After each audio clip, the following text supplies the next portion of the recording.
So here we are, we're on the lure snake tonight, doing some night fishing. Got a fire rolling, got the poles out, got number one, number two. Oh yeah, that one's kind of hard to see because it's black, but it's right here, it's out there.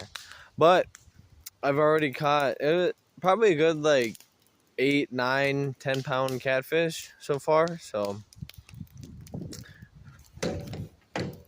we'll see how we're doing tonight, but so far it's been pretty good.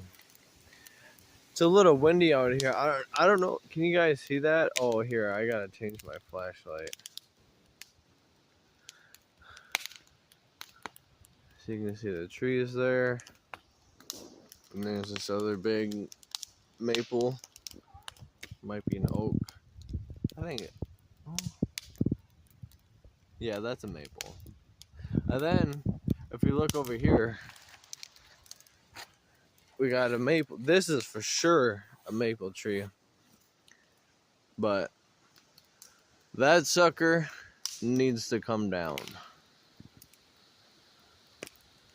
See that widow hanger right there?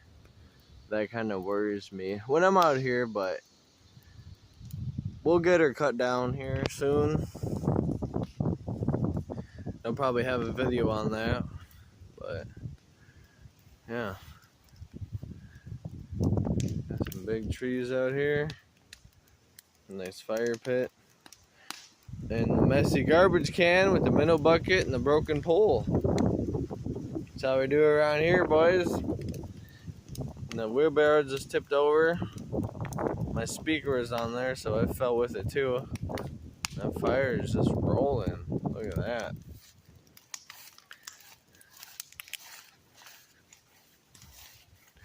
Then up here, I've showed you guys this before. I got a boat up here.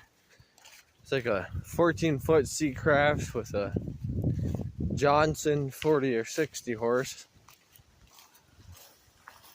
And you can see that coming into view here. If I can quit shaking around. Let's see. Yep, there she is. Got a tarp on her, kind of, sort of. But here's another exciting thing. I got a garden right here. There's the gate. And it's probably like 26 by 30 feet. And as you can see, it's pretty weed